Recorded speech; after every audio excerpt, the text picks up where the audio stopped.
So,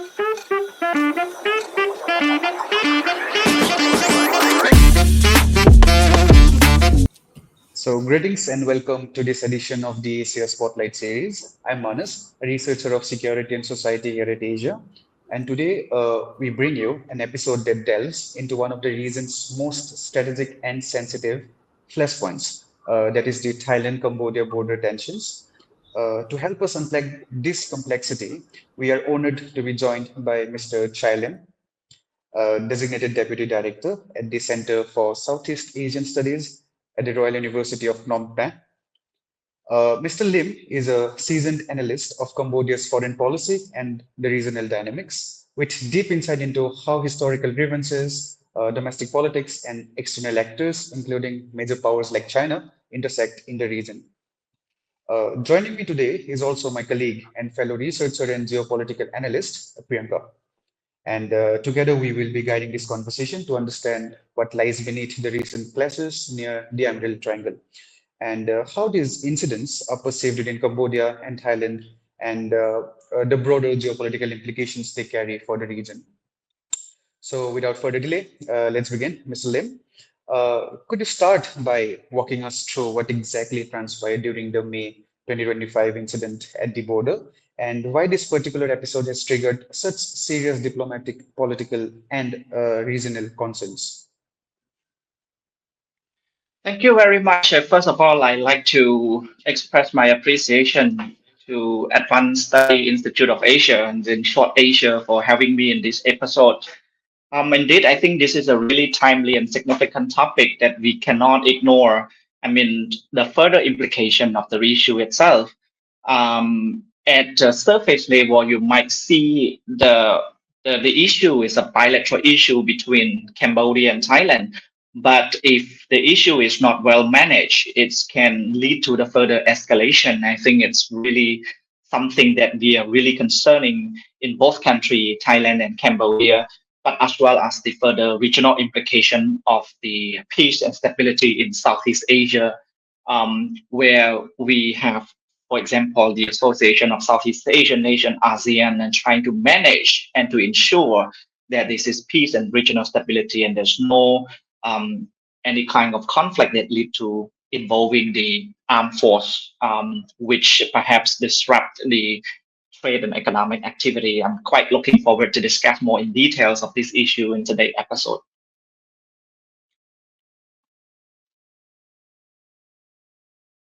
That's an interesting point that you've raised, Mr. Lim. And if I were to take the conversation forward, we've seen border skirmishes between Thailand and Cambodia across this area in 2008, 2011, and now as recently as 2025. How are these disputes primarily legally historical in nature? Is this because of the colonial past and it's because of the French and the Siamese thing, the conflict carried forward from that time? Or do we see this issue be revived time and again due to political mobilizations on either side of the border? So how historical is the problem and how is it effectively used as a political mechanism in the recent scenario of both countries? If you could walk us through that right now. Yeah, thank you for the question. I think it's important to look, first of all, into the historical perspective. And then we start to explore about the legal and political point of view. Historically speaking, right, the roots of the Cambodia and Thailand border dispute can be traced back when you look at the colonial era cartography, right, by particularly in the 1904 and in 1907, the Franco-Siamese treaties, which were meant to delimit the borders between Siam, which is now today Thailand, and the French Indochina. And the key flashpoint was the Prairie Temple that you just mentioned, which conflicted in the 1960s and again in 2008. In the 1907, the French cartographers produced a map which is well known as the Annex 1 map, placing the temple on the Cambodian side of the what we call Dong Rek mountains area. And Thailand accepted the maps and for decades, but later on challenged its legitimacy. And this kind of disagreement culminated in the 1962 when the International Court of Justice ruling, which was awarded the temple to Cambodia, particularly because Thailand had not protested for the man for over 50 years. And however, the court back then, I mean, referring to the 1962 ruling, which reaffirmed that, I mean, it did not explicitly define the boundary around the Previhi temple, which led to the renewed tension that you just mentioned, 2008, when Cambodia applied Previhi temple for the UNESCO World Heritage status for that site. And this resulted in a military standoff, I would say, and a casualties on both sides at that time. And that is why it led to, again, the subsequent, 2013, we sought the legal clarification. We requested the reinterpretation from the ICJ over the 1962 ruling. So in 2013, it was not a new completely case that filed to ICJ. It's a request for reinterpretation of the 1962 ruling, right? And therefore, that reinterpretation at that time reaffirmed that Cambodia held sovereignty not just over the temple, but over the vicinity of the temple as well. And still the dispute persists until today, as you can see, because somehow we have the unfinished border demarcation. It remains incomplete in several areas between Cambodia and Thailand, and both sides hold differing interpretation of the historical and legal documents.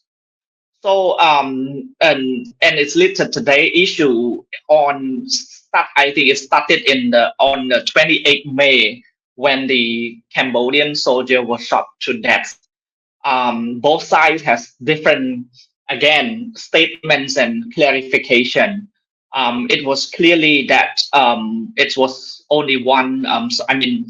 It was so unfortunate that one Cambodian soldier was shot to death, which has no actually public apology statement or the clarification that can be accepted by the Cambodian people. So therefore, the narrative starting from the 28th May, especially on that day, is quite frustrating and somehow emotional at the same time when you involve the death case on this kind of border issue.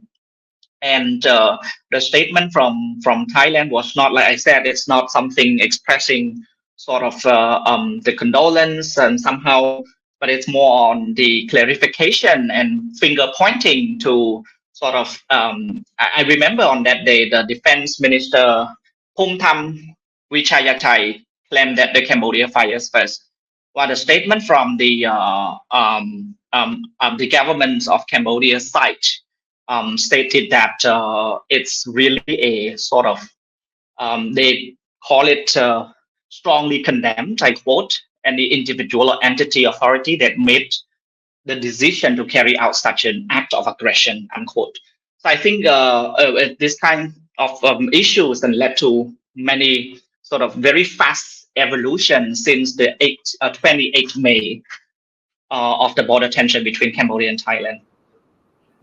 Yes, that's quite very complicated, as you've rightly pointed out. It's interesting that you raised the issue of the ICJ rulings. But as we have seen historically, that Thailand has emphasized time and again the use of bilateral mechanisms of redressing this issue. It does not actually see the ICJ ruling as legitimate. And how do you think that this difference between the way Cambodia and the way Thailand's perceiving these rulings, how does that play out when it comes to, creating lasting resolutions of this dispute?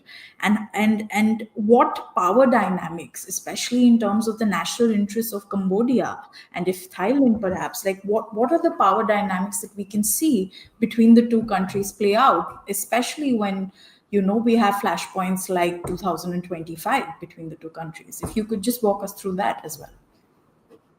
Well, it's interesting that you point out the bilateral mechanism and what's the two countries disagree on right now. To which mechanism that we should be using when Thailand opted for bilateral negotiation and Cambodia opted for the international rulings once again and submitted the case to the International Court of Justice. I'd like to clarify what kind of bilateral mechanisms that we are looking to in this issue, the border, a border tension between Cambodia and Thailand, right? Where you have the joint border commissions called JBC, right? But the problem in the bilateral mechanisms, this is not to mention about the power dynamics yet. I'm talking about the effectiveness and the approach we are using in the JBC and also the bilateral mechanism between Cambodia and Thailand.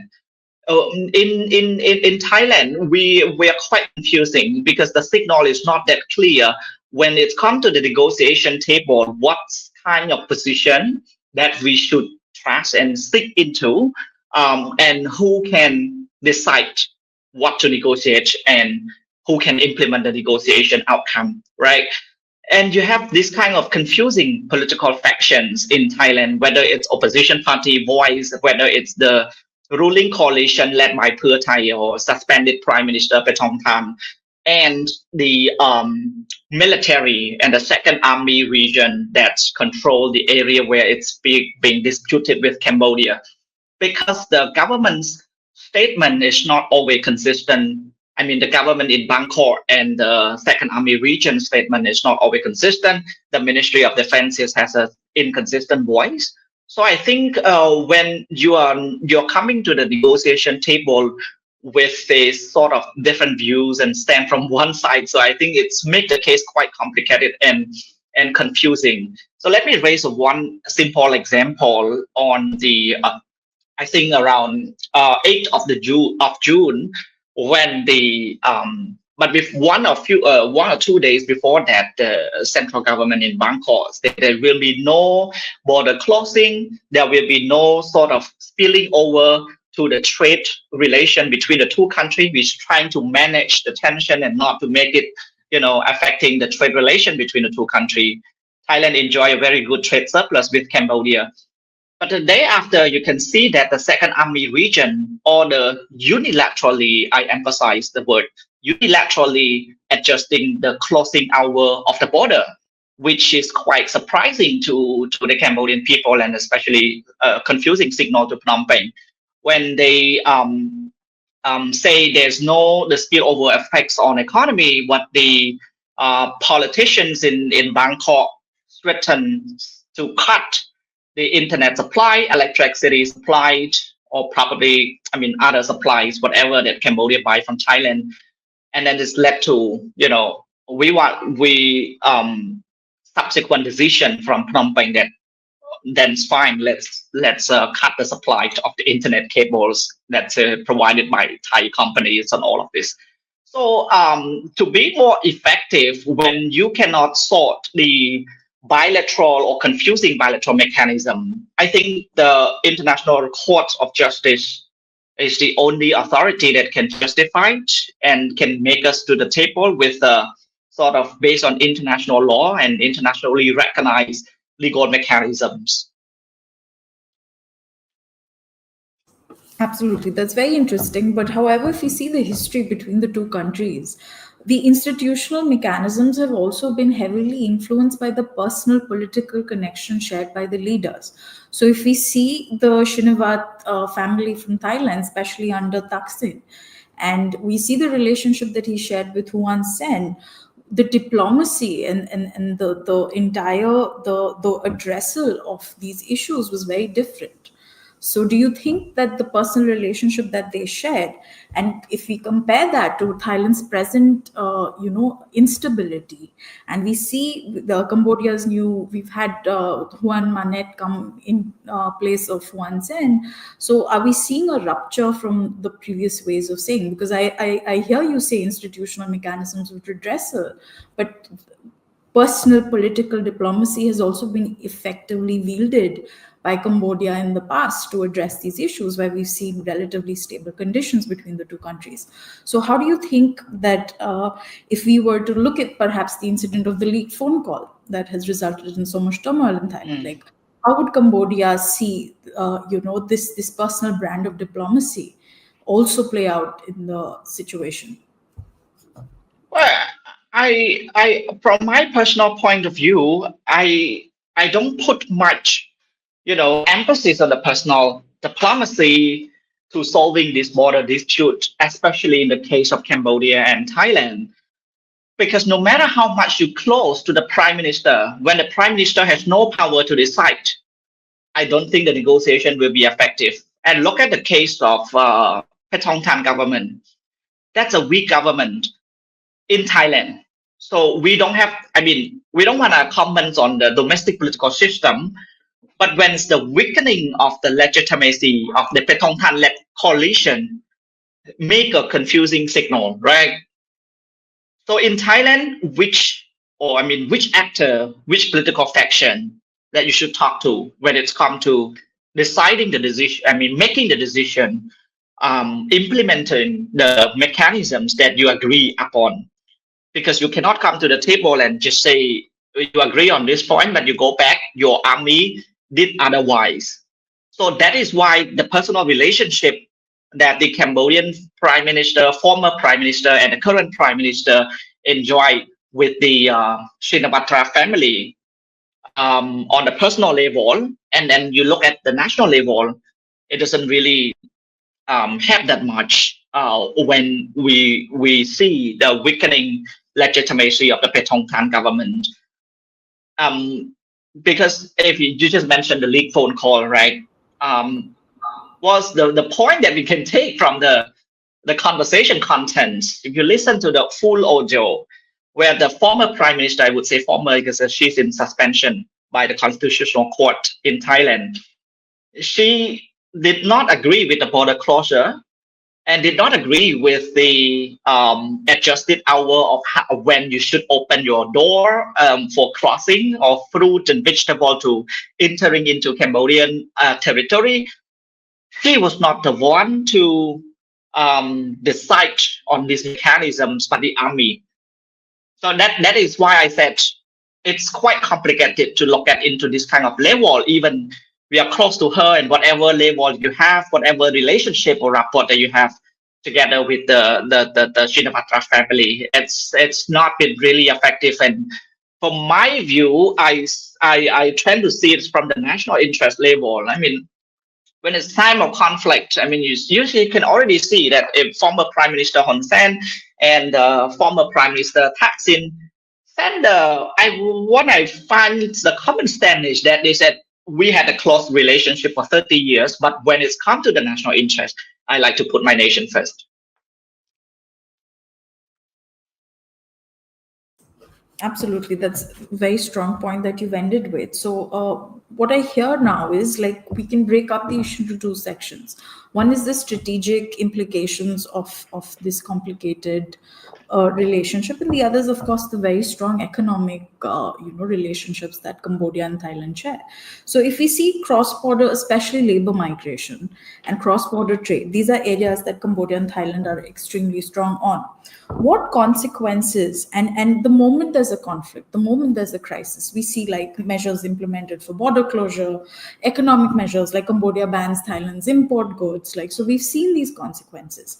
How effective do you think these economic punishments, if I may call them so, are when you want to leverage or when you want a particular outcome out of a country? Do you think that there are particular industries or there are particular sectors that would be disproportionately affected by these trade disruptions, and what could be the possible consequences of such economic tensions between the two, given that they have a very strong economic relationship? Well, yes. When we talk about the economic impacts from this dispute, it reminds me of the statement by Singaporean Prime Minister Lawrence Wong. He just mentioned, I think last month, when he attended the World Economic Forum, he said that we should not weaponize the economic leverage. I think this is a really good message to the world, but not, I somehow also applied to this case that we are discussing now between Cambodia and Thailand. Thailand seems to put this strategy of being, sort of larger economy and thoughts that they might have economic leverage over the smaller country. And this kind of asymmetrical partnership, I would say that when you don't look deeper, you look on the surface, it gives us a feeling that Thailand might gain an upper hand in terms of economic leverage.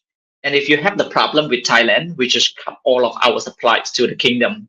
But unfortunately, I think the strategy is not effective in a way. And first, you need to look into on the date, or I forgot the date, but on the second week of June, when um, the Thai politician said we should cut all internet supply and electricity supply to Cambodia. It was a strengthening statement, but it's not a decision from Bangkok. But the strengthening, I think it somehow hurt the Cambodian government feeling as well as the Cambodian people feeling. So when the Cambodian people feel that we should stand up a bit strong against this kind of leveraging or weaponizing their upper hands on economic potentials to strengthen a smaller state, then we should do the same. So, I mean, in the Khmer saying, there's like, if you wish so, then we do so. So it's more of like, we decided, I mean, the decision from Phnom Penh at that time, let's ban all of the internet supply, electricity supply, and the fruit and vegetable imports into Cambodia. But it's also important to notice whether the strategy is effective. You look into the data. The trade relationship between the two countries, like I mentioned briefly earlier, Thailand enjoyed a trade surplus of around $2.6 billion with Cambodia, which means that they export the products to Cambodia at the amount of 3.4 billion, where we export to Thailand way lesser than 3.4 billion. So the trade deficit is 2.6 billion in 2024. I think the border closure or the stretch to not supply their products to Cambodia is somehow a backfire strategy. I don't think it's a effective strategy that really influenced the Cambodia's decision. So I think looking from the political point of view, the leaders in Phnom Penh obviously want to appear stronger in front of the international stage, but at the same time, most importantly, want to appear quite stronger in front of its own people. And that is why let's cut all and ban all of the oil and whatever the petroleum company from Thailand and the vegetable and fruit from Thailand. And looking into the migration, right? I think it's also important to point out the number. If I'm not wrong, the data is around 1.2 million Cambodians workers living and working in Thailand. But the question is, if we have the problem, will they lose the job? I mean, where should these 1.2 million people go? That's a simple question without, considering the logics of the numbers. I point out the logic of the number is because what kind of plan that we take them back? So if we don't have the backup, I don't believe that Phnom Penh would dare enough to say, let's come back home. So the so-called come back home campaign was proposed by the Prime Minister, and we are ready to receive 1.2 million workers in Thailand who wish to come back home and join the economy and working for the industry here, which somehow I think Cambodia really really experienced the labor shortage. So there's a lot of job places waiting for them to come back. But whether they decided to come back, it's their right. It's the people's right to decided to stay, decided to come back home. But another point is that if they really stay in Thailand, what we need is that the basic rights of the labor force, right? I mean, at least you enjoy the labor laws that make sure the border tension does not lead to sort of clear discrimination on the Cambodian workers living in Thailand. So if that's the case, then I don't think it's a really big deal. And last point on these trade and economic impacts, I like to mention the self-sufficient economy concept, which started, since the former Prime Minister Hun Sen term, not just in the Hun Manet administration.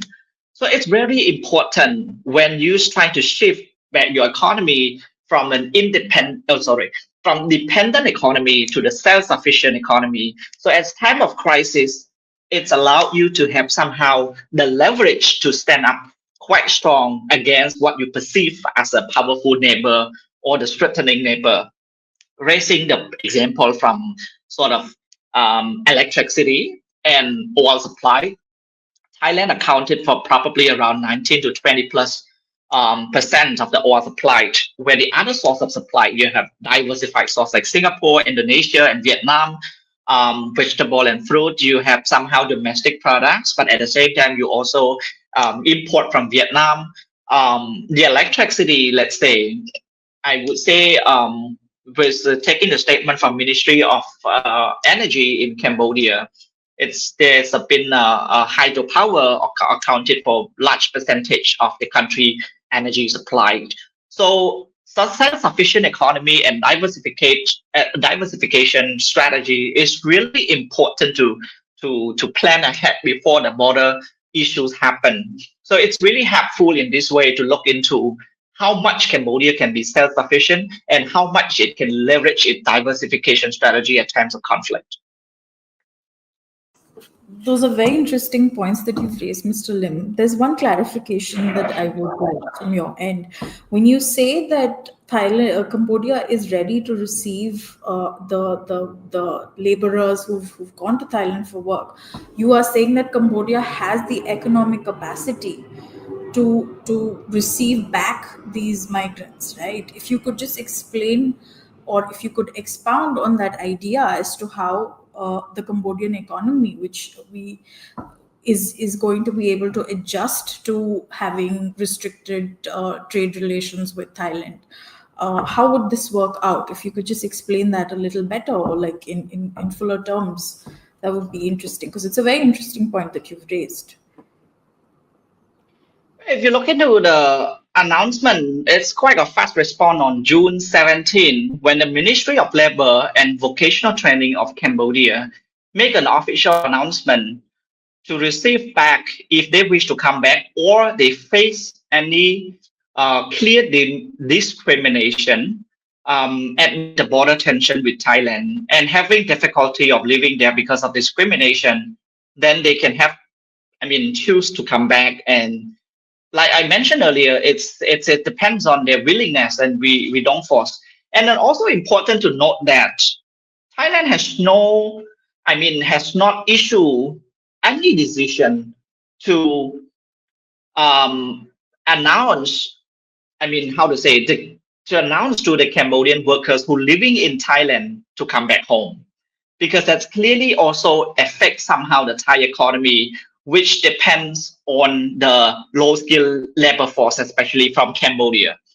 That's a clear implication on both sides in terms of, on one side, you need to prepare the work plans and well-ready strategy to receive them to come back and place them. It's a lot of jobs to place them into different industry and fit with their skills. But at the same time, I think if it's really a big blow or mass movement from whatever Bangkok or other province of Thailand to go back home, that I think it's also a big blow to the Thai economy. There's also been initiative for many years from the Ministry of Labor and Vocational Training in Cambodia, where they established the vocational training school, which support the non-skilled laborers to be trained into a specific skill that the markets need. It's quite a successful strategy or an initiative. That's why I link to this previous concept of self-sufficient. You need to plan ahead. And that's been planned ahead before the dispute happening. That's been planned ahead in terms of training the people to be ready for the skills and the fast-changing industrial development in the region, right? So I think if they are not ready, they would not make this kind of announcement to receive thousands and hundred thousands of job placement in Cambodia. I happen to talk to people who are working in this area, and as well as observing somehow the industry, especially the garment sector, agricultural sector, that they actually complain that they don't have enough labor. So I think that's a good chance if they wish to come back. Thank you for that answer. I think that clarifies a few of our rehabilitation questions that we had.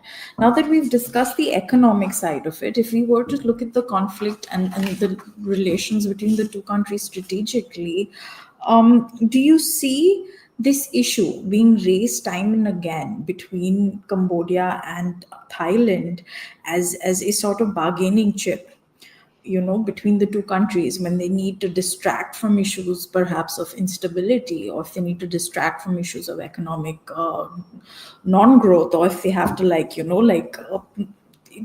is it used as a bargaining chip by either side to distract people and the public from larger issues? And secondly, what perception do the people in Cambodia have of the conflict that exists?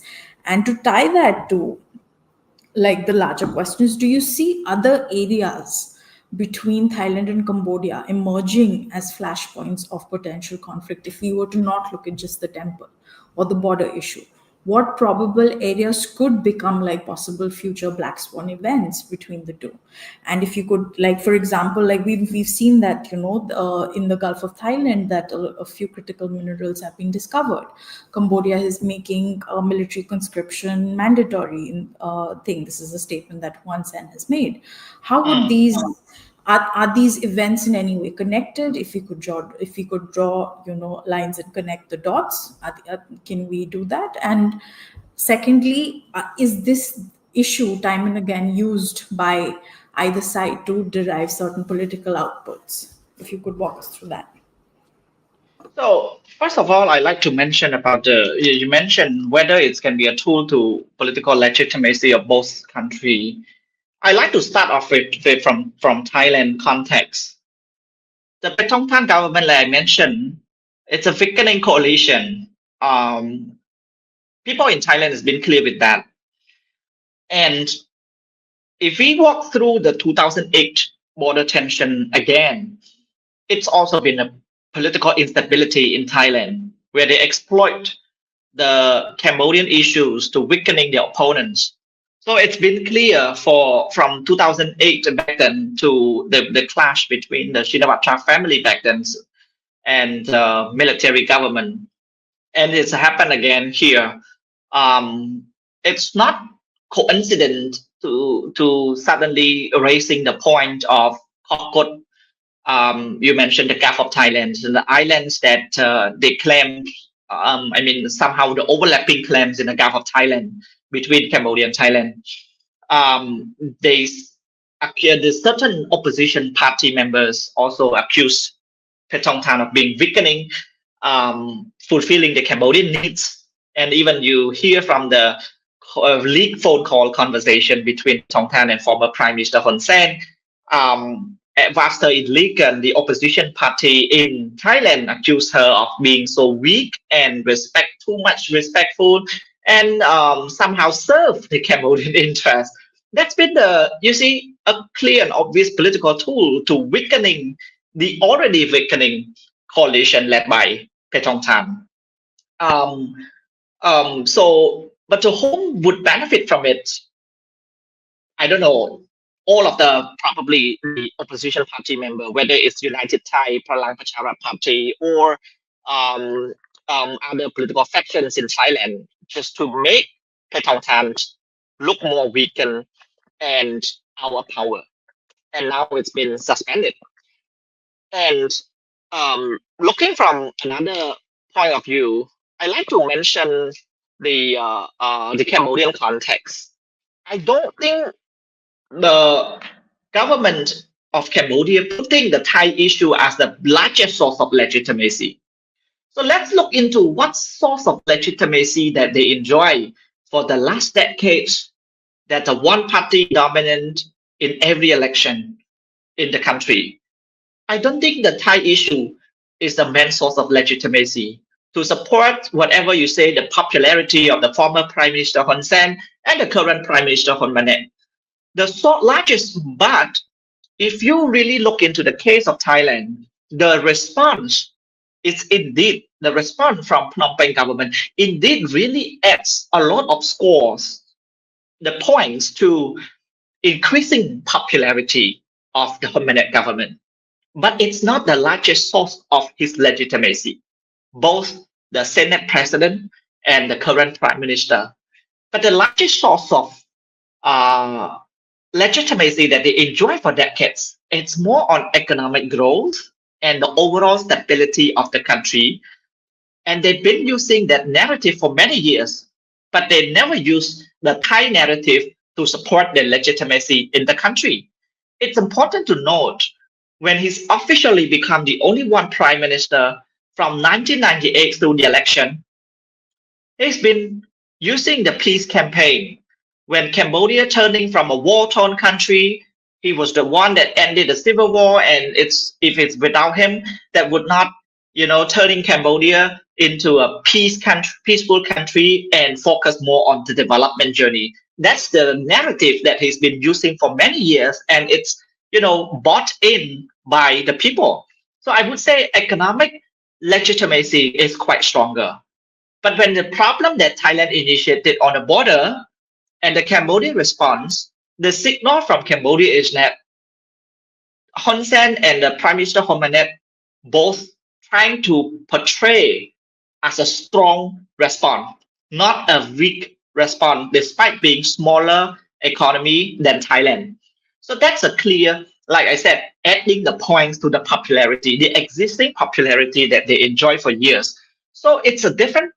It's important to differentiate between adding the points to the current legitimacy and which one is the largest source of legitimacy. Thank you for that answer. And do you see possible tensions between the two countries emerge? We will circle back to the economy and the military in a bit, but do you see potential sources of conflict, like other than the Vihar border issue dispute and the temple dispute between the two countries emerge in the future? Or are there any indications of flashpoints that already exist in present circumstances that could be exacerbated in the future between the two countries? I think, from my personal point of view, I think it makes sense to remain optimistic in a way that we don't hope the tension further escalated into involving the armed force or clash or using force or involving more of that case. We don't see, I believe that both countries don't see this kind of scenario to be happening. But at the same time, we're trying to manage through whatever mechanism we have. The good side is that we keep talking to each other. That's the good point. If you cut off the dialogue, that's another serious point. But the good point that we're hearing here is that the two sides keep talking to each other, especially the Ministry of Defense. But at the same time, I think a strong central government in Bangkok would really help a lot in terms of having a consistent voice in the negotiation table. So that the signal cannot be confusing and the implementation out of negotiation outcomes will be more consistent and aligned with what we have discussed on the table. Because like I mentioned repeatedly, on the week of the weakening legitimacy of the central government in Bangkok. And that's being said, I also like to mention that we need to have this kind of consistent talking mechanisms. But that doesn't mean that we stop pursuing the international law-based mechanisms like the submitting the case to ICJ, because it's you cannot reach at the bilateral level. You need a clear interpretation. You need a clear judgment, because it's really hard to for Cambodia and Thailand to decide the legal aspects of this kind of whatever map you're using. So to based on the international law, you need a high authority to interpret and make the final judgment or either binding agreements that is really clearly define the border limit between Cambodia and Thailand. Thank you for that answer. But just to pick your brain about this, Cambodia has recently announced that mandatory military conscription is to happen. And one of the reasons that Juan Manet has given for this dictate to come through has been border tensions between Thailand and Cambodia. So, what does this signal about Cambodia's long-term strategy when it comes to national defense, and how is it then perceiving the threat between Thailand and Cambodia? Because I hear you say that we need to have peace and talks continue, but on the other hand, we're seeing policies that are mandating military conscription and stronger armed forces. So, how does this work if we were to understand that, Mr. Lim? It's important to note that the law is not new. Military conscription was approved by the King of Cambodia acting head of state back then in 2006, where the law really mandates Cambodian youth, aged between 18 to 30 years old, to join the mandatory military service. And the enforcement period is interesting. As you mentioned, the timing right now, when amid the border tension with Thailand, I think the timing is somehow good and leverage for it's a good leverage for the government to make the service into the Cambodian people feeling that it's really somehow okay, makes sense, because you have the problem with the larger neighbor. If you don't have a strong military, it's hard to defend your motherland. That's the somehow the rationale of the government. That's from my point of view. So the timing is actually interesting, but at the end of the day, the outcome of the policy, if they can implement this very successfully, because it's just starting point. So I don't know the outcome of the policy. But I say if the outcome of the policy is really successful in a way that it really can lead to a successful reform on the defense sector in Cambodia, then it might be, somehow using this good timing to persuade the Cambodian people that it makes sense to decrease the defense budget because you're having a problem with the larger power. It also makes sense to reform the military, as because you recognize that you have a really weak defense capacity, whether it's army, whether it's air force, whether it's a naval capacity. As you can see, the naval was modernized, the army is being modernized and being reformed, and that's also the way to cut, somehow to look into the list of soldiers and strengthening the capacity of the military officers. When you have this kind of mandatory service, it's allowed the government to have this kind of space and the tool to monitor who exactly really joined the military service, and it gives the government to power to pick who they think best fit for the military service. Thank you, Mr. Lim, for that. I have one more question, and then perhaps my colleague can take over. How does this logic that you just mentioned of Cambodia revitalizing its military and creating a modern armed force, how does this play into the larger dynamic of Southeast Asian politics? Are we seeing threats that are beyond Thailand that Cambodia is worried about, or what is the need for it now, and why is it choosing to do so at this very moment? What are the precedents, and if we were to tie it to regional dynamics, how does that work out in Cambodia's favor or against it? I think it's quite a normal logic, because Cambodia is not the only country to increase the defense budget, right? Look at China, Japan, the Philippines, Thailand, Vietnam. I can go on and on with the larger list.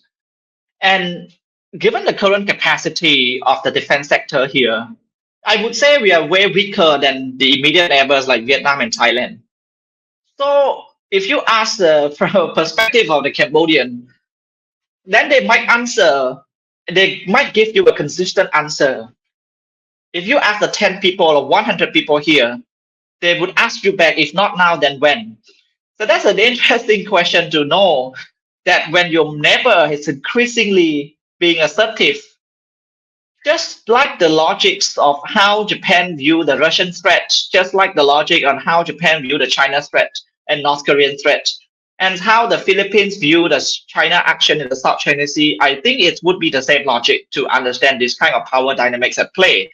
But it doesn't mean that you have the increased defense budget and you find the need to keep posing a threat to the neighbors. That's a wrong principle, both at the national level, at the regional level, in terms of, for example, the ASEAN principle on having a peaceful coexistence, promoting the regional peace and stability. But the armed force is not necessarily having only one goal of going to war with your neighbor, but it's more of like a symbolically keeping the country strong. But in the times of peace, the armed force and the strong armed force play a crucial role in helping the humanitarian crisis at time. Cambodia, Laos, for example, remain the most vulnerable country, one of the most vulnerable country in terms of climate change and natural disaster in Southeast Asia, even in the world, right? We are in the vulnerable list. But when it's time of crisis, who come to defend the people and who come to rescue the people is the armed force. So I think it's really time to modernize, because I forgot the data, but I used to do the research on this. How many people died out of the storms and the flooding in the recent years in the north eastern part of Cambodia, without having not so modernized armed force to rescue operation and all of this better trained capacity of the military officer.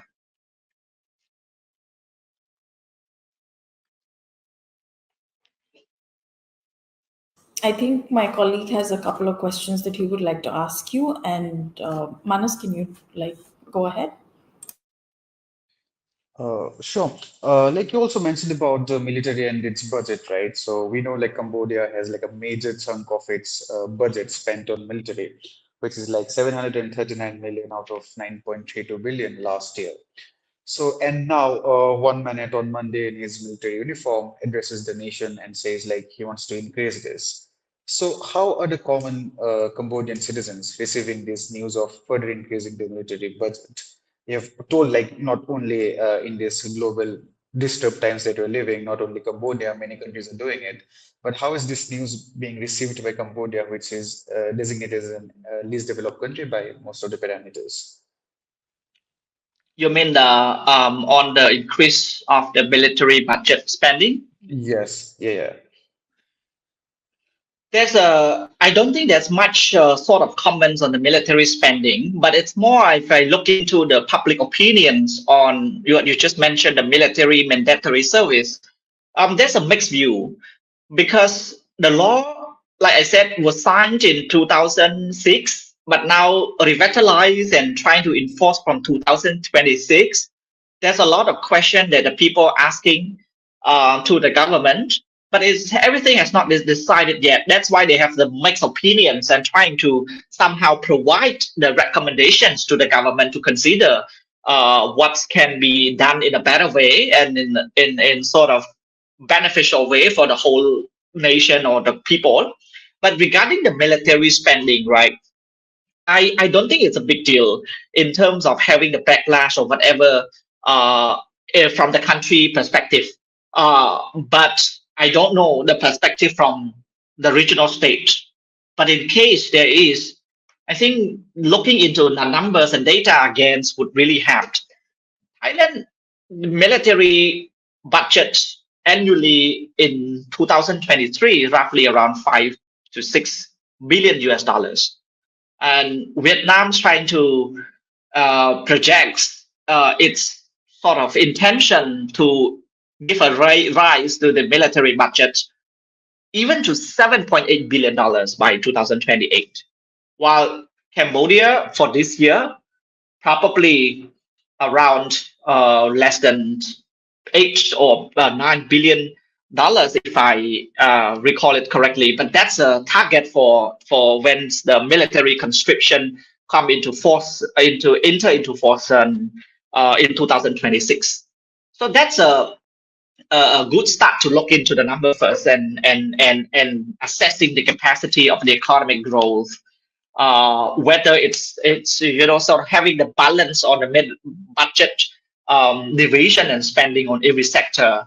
And clearly, as a person working in the education, I also hope that these would have the sort of balance to the needs and the actual needs. The people in this industry also wish to see this kind of fair balance budget spending on different sector. For example, whether you put military in number one or number two, whether you put the education sector in number one or number twos, and all of this kind of important sector that really helps to the benefits of the people.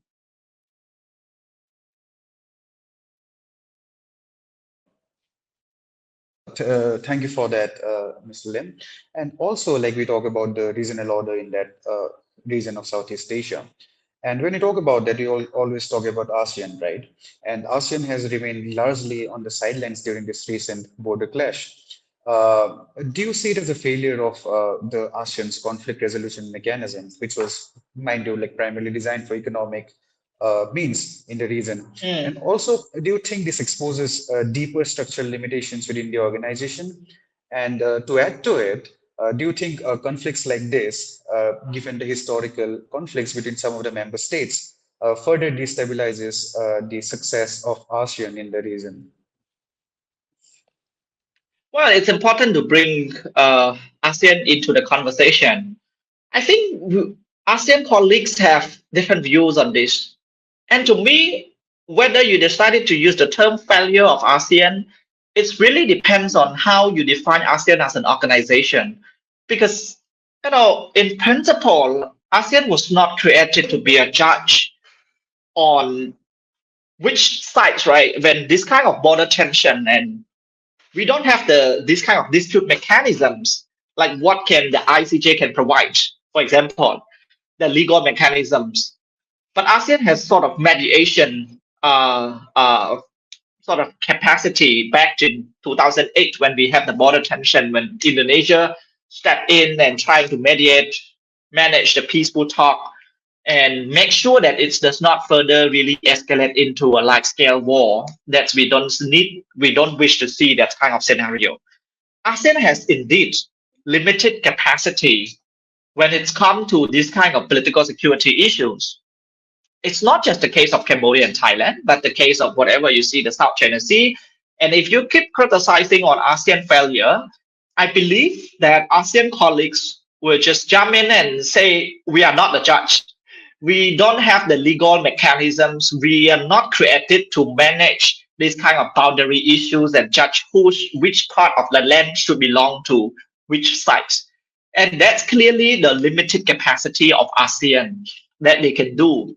And that is why the first step that Cambodia started with this kind of filing the complaint is not through the ASEAN channel, but directly to the International Court of Justice, because we understand the limitations of ASEAN capacity to this matter. And the second point, it also depends on the willingness and the priority agenda of the rotating chair of ASEAN, which is this year Malaysia. Whether they put really, the high priority agenda into the chairman's sort of agenda list for 2025. But at the same time, what can UNRWA provide? I happened to sort of listen to his perspective in Kuala Lumpur back then. He mentioned that almost every Southeast Asian country has a border problem. At the end of the day, you manage it peacefully without even the ASEAN help. Because if you are the member of ASEAN, you stick to the principle of peaceful and equality to manage your peaceful talk, to manage your border peacefully without involving more the death case.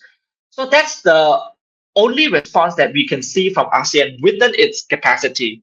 A Malaysian scholar also mentioned ASEAN is insufficient, but indispensable. You cannot live without ASEAN because we see the importance. I believe that every members of ASEAN, Thailand and Cambodia, sees the indispensable, existence of ASEAN. But we do recognize and acknowledge the insufficiency of ASEAN capacity in manage this kind of issues as well. Thank you for that answer, Mr. Lim. I think this will be our last question before we end the session. China has offered to mediate between Thailand and Cambodia when it comes to border issues. And given that the Chinese would want, they have a very strong geopolitical motivations in the region to maintain stability in Cambodia, given its strategic location for the Belt and Road Initiative. How willing is Cambodia to Chinese mediation, and if we were to see cross-border crime, the illegal timber trade, there are multiple factors that play when it comes to Chinese participation. So, what's Cambodia's stance on it, and do you think China could, if like, emerge as an effective mediator between the two countries? If you could just walk us through that. They expressed a willingness. Firstly, start off from the speech from the spokesperson of the Chinese embassy in Bangkok, that China is willing to mediate should the two countries feel the need to have the third party to help mediate. Then China can jump in. I think it's interesting. At that time, I was trying to figure out what should be the benefits and the rationale behind the Chinese willingness. But whether China can serve as the effective mediator remains in question, because the mediation initiated by China did not really happen. And the stand from here, even though the Phnom Penh message did not mention that clearly, but it used to mention that we don't need a third country to involve in this kind of case, as Cambodia has already quickly filed the case to the ICJ and waiting for the response and other procedures to follow to this kind of proceedings to the ruling over the disputed area. So I still cannot figure out what kind of really benefits and motivation behind the Chinese intention to be the mediator. And probably I think what they can gain from their diplomacy in Southeast Asia is to serve as a peaceful broker, just like what it did in the Middle East and elsewhere before.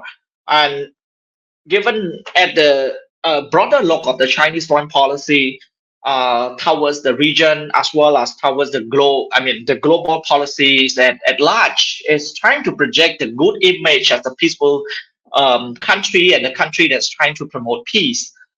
So I think it's, if they can really do so, it's on the benefits of China.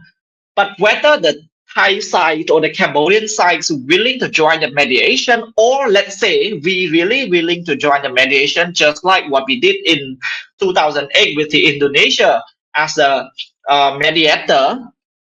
But what's the question that we should ask? What's next after the mediation?